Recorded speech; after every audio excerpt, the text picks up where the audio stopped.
charges lourdes. Donc, il fallait traiter des charges lourdes avec l'Arduino. Et donc, un moteur, des roues, une caméra, etc. Mais c'était un projet compliqué. Mais, alors, après, ça dépend la taille de la classe. Alors, moi, je ne suis pas un expert au niveau des classes de collège. Ce que mes collègues font, généralement, ils font un même projet pour tous les étudiants et chaque groupe fait le même projet.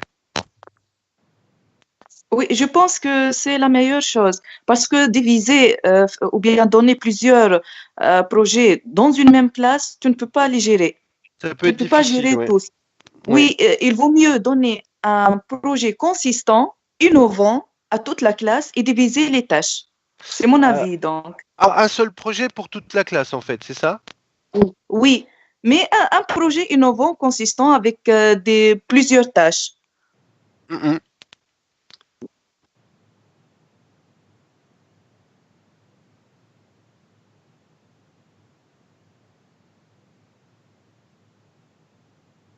Non, non, c'est pas tous la même chose, Madame Fedia.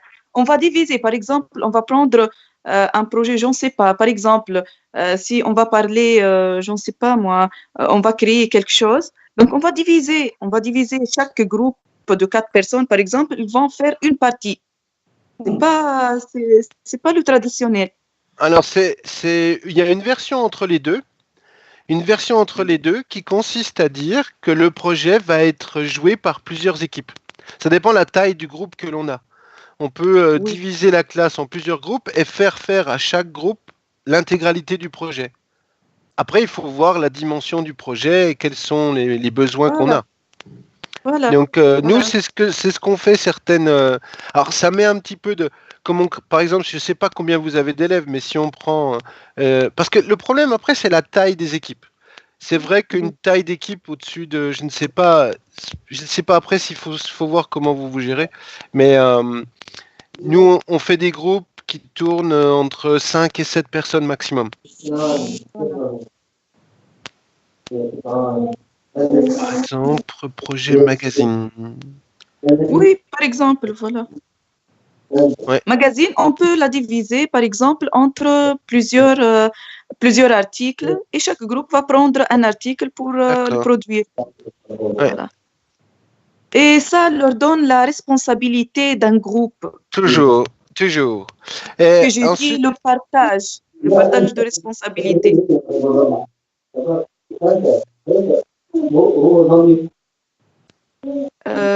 Qui MF, s'il vous plaît, le microphone.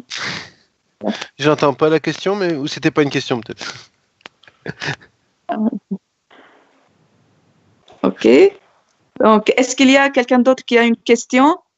Par contre, dans tout ça, il faut avoir aussi des outils qui permettent à l'étudiant de poster les informations pour pouvoir, comment dire ça, publier ce qu'il fait, Oui. pour qu'on puisse suivre les activités. Même si c'est en classe, alors je ne sais pas comment vous gérez l'accès par rapport à ça, mais il faudrait que les gens puissent publier ça, écrire quelque part. Oui, on a Padlet ou bien Edmodo. Ah ben Donc, oui, on les utilise voilà, pour le partage d'informations entre toute la classe. ok. Mais est-ce que vous avez des outils qui permettent de suivre les tâches? C'est-à-dire, C'est-à-dire qu'en fait, lorsqu'ils vont publier sur Padlet, par exemple, donc on peut voir leurs travaux. d'accord. Mais dans ce côté-là, on voit les résultats, mais on ne voit pas l'organisation. Ce qui serait intéressant, c'est que les élèves disent, bah, aujourd'hui, je vais faire ça et je vais mettre tant de temps pour le faire. Comme ça, après, je vais pouvoir suivre l'évolution de ce travail-là. C'est-à-dire que je me suis trompé, j'avais prévu 2 heures pour faire ça et en fait, j'ai mis 4 heures. Donc, c'est quelque chose sur lequel nous aussi, on insiste pour qu'ils sachent gérer leur activité. Donc, qu'est-ce que vous proposez comme Alors, le outil, problème, Monsieur c'est que moi, Michel? je suis très Microsoft. Je suis désolé. Oui, oui. Ah, c'est bien, Donc, c'est bien. donc nous, on travaille. Oui, Microsoft, elle a toute une plateforme éducation. C'est pour encourager les enseignants. Donc, exactement. maintenant, on est tous Microsoft. C'est très bien. Donc, j'ai envoyé par email les informations sur Microsoft Teams pour montrer que c'est gratuit en fait. Il n'y a pas besoin de rien. Et l'intérêt d'avoir cet outil-là, c'est que c'est un outil de communication dans lequel vous allez pouvoir ajouter des applications pour gérer tout le reste.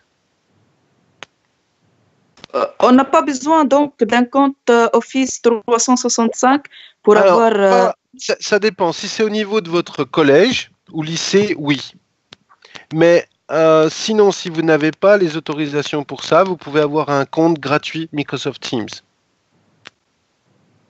Entre collègues, ou bien je Oui, peux avec mes élèves. alors on peut avec tout. Nous, on le fait soit d'abord entre collègues pour pouvoir échanger sur nos activités. Donc, comme par exemple votre groupe de travail, là, c'est très pratique pour faire ça. Ou Oui. aussi avec les élèves. Mais C'est donc, bien. pour répondre à la remarque de professeur Info 82, c'est soit Microsoft Office 365, mais on n'est pas obligé. Mais c'est mieux si on a Microsoft Office 365. Puisque Ok. là, vous aurez tous les outils qui vous permettront de faire un vrai travail collaboratif.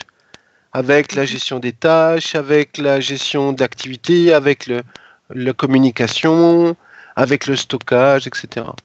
Mais est-ce que parce que vous m'aviez dit que c'était pas possible pour vous? C'est l'Office 365, c'est un peu difficile D'accord. dans les collèges et dans les établissements, c'est un peu difficile. Donc, D'accord. c'est-à-dire les élèves, oui. Védia, tu peux via Tarbia.tn euh, créer un compte comme enseignant et vos élèves créer un compte comme des élèves, as a teacher, as a student. Via ce compte, donc tu vas gérer votre classe, tu vas ajouter les élèves, il vous donne la main lorsque un élève quitte l'école, donc il vous donne la main de supprimer, de mettre à jour, et tu peux faire tout via Tarbia.tn. Ah, ok, parce que j'ai sur Udinet et je n'ai pas cet accord. Donc, il faut faire un autre compte. Voilà. Ok. Ok, donc on doit tous créer des comptes sur Tarbia.tn, c'est un site du gouvernement, du ministère de l'Éducation. Puis on peut donc accéder à Office 365 pour les écoles. Ah, ok, ok. Ok. Très bonne solution. Oui, ça c'est une nouveauté. Oui. Donc ça, si vous pouvez le faire, à ce moment-là, ben, moi, je peux vous aider pour votre prise en main sur Office 365, puisque c'est plus là-dessus que je travaille, moi. Et donc, ce qui me permet de faire progresser mes étudiants sur les projets avec ça. Oui. C'est bien donc. Merci beaucoup.